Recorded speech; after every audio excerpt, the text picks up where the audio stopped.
Les pratiquants de musculation sont obsédés par les macronutriments. Combien de grammes de glucides je dois manger par jour, de lipides et surtout de protéines? Malheureusement, ils négligent bien souvent de prendre en compte leurs micronutriments. Et c'est dommageable car ceux-ci peuvent directement influencer leurs résultats. Heisenberg ici, coach sportif diplômé, préparateur physique pour athlètes de haut niveau et auteur pour le magazine américain Breaking Muscle. Et aujourd'hui, on va parler du magnésium. Ce minéraux influence la santé musculo-squelettique en agissant comme électrolyte et cofacteur de production d'énergie ainsi que régulateur de l'inflammation et des contractions musculaires. Ouais, ça sert à plein de choses. Et on a une méta-analyse toute récente qui s'est intéressée à la supplémentation en magnésium, en quoi ça pouvait être utile pour la santé et la performance. Et la conclusion de cette dernière est que les études cliniques ont montré qu'une supplémentation en magnésium peut augmenter la masse musculaire, la récupération ainsi que la force des muscles respiratoires et réduire l'inflammation et les courbatures. Rien que ça. Concernant la composition corporelle, la perte de poids, les études montrent quasiment aucun effet, mais par contre pour la force c'est extrêmement intéressant. Alors évidemment ça va dépendre de la sévérité de votre carence et de votre supplémentation, de votre mode de vie, etc. Mais des études ont pu observer une augmentation de la force de 5 à 10%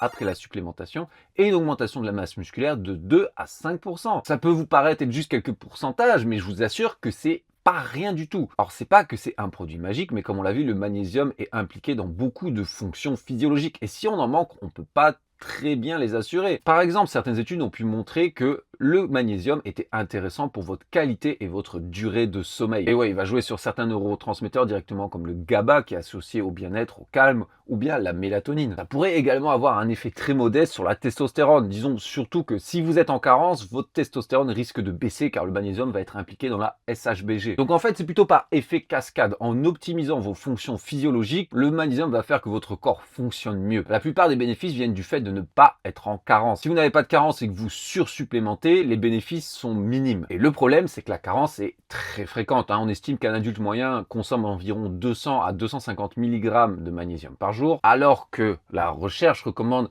6 mg par kilo de poids de corps pour un individu sédentaire et 7,2 pour un athlète. Donc on est loin des moyennes. Comme vous pouvez le voir, malheureusement, la plupart des aliments qui contiennent beaucoup de magnésium, soit on les mange très rarement, ils font pas partie de la plupart de la diète des gens, soit ils sont très caloriques. On a les graines oléagineuses comme les graines de courge, de lin, de tournesol, ou les oléagineuses directement, amandes, noix, noix de cajou, également le chocolat noir, et puis on peut en trouver un peu dans certaines légumineuses, ou des légumes verts. Les épinards par exemple sont à 80 mg pour 100 g, c'est pas mal, mais bon, malheureusement, il n'y a pas beaucoup de gens qui mangent une tonne d'épinards, et quand on est en déficit calorique par exemple, se gaver de noix et de chocolat noir, c'est un peu contre-productif. Donc à vous de voir après de calculer si votre diète vous permet d'atteindre vos niveaux de magnésium. Si vous y arrivez sans supplémenter, ça sera encore mieux. Mais sinon, du coup, ça peut être intéressant de se penser sur le sujet. Personnellement, je ne crache pas sur 5% de muscles et de force en plus. Pour la supplémentation, une dose standard, on va recommander 400 mg par jour pour un homme et 300 pour une femme. On peut trouver diverses formes de magnésium. Celle dont tout le monde parle en ce moment, c'est le magnésium bisglycinate qui est chélaté à une molécule de glycine. Donc c'est la forme de magnésium qui sera le mieux absorbée, la meilleure biodisponibilité. Elle est également très bien tolérée par l'estomac. La glycine, c'est excellent pour ça. C'est le magnésium top qualité, par exemple vous pourrez en trouver chez mon sponsor Broadway, vous aurez 10% de réduction avec le code ALL10, mais j'avoue c'est quand même assez cher. Une forme très courante de magnésium qu'on pourra trouver, c'est la citrate qui est très bien absorbée également, mais chez certains utilisateurs ça pourrait créer des diarrhées. Alors ça peut être un avantage par exemple pour certaines personnes qui ont des soucis, des troubles digestifs, ça peut les aider à aller mieux. D'autres personnes ça risque d'être un carnage. Donc à vous de voir, également à vous de voir de ne pas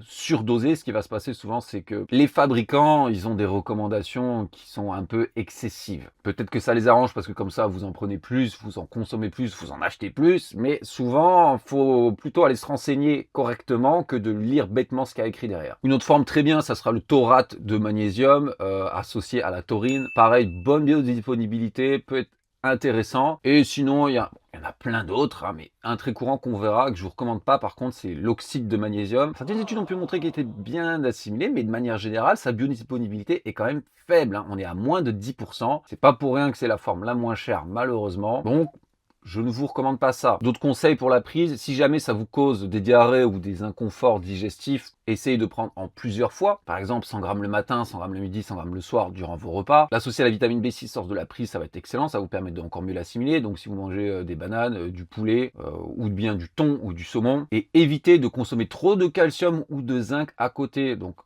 le magnésium va être souvent associé au zinc dans la formule du ZMA ou ZMB. Si c'est juste un peu des deux, il n'y aura pas de souci. Mais s'il y en a beaucoup, Et ce qui risque de se passer, comme je disais, c'est que les fabricants vous disent d'en prendre une tonne, c'est pas bon. Alors voilà, c'est tout pour le magnésium. Évidemment, comme je vous disais, le mieux c'est que votre diète en contienne suffisamment, que vous n'ayez pas besoin de supplémenter, mais allez vérifier ça. Si vous sentez que vos habitudes alimentaires ou peut-être vous êtes en déficit calorique en sèche, ça vous empêche d'atteindre un bon niveau de magnésium, considérez la supplémentation. Si vous avez d'autres questions concernant ce complément ou d'autres, n'hésitez pas à me le dire en commentaire ou directement sur mes réseaux sociaux. Et si vous avez besoin de coaching ou de programmes personnalisés, également. Allez, à la prochaine.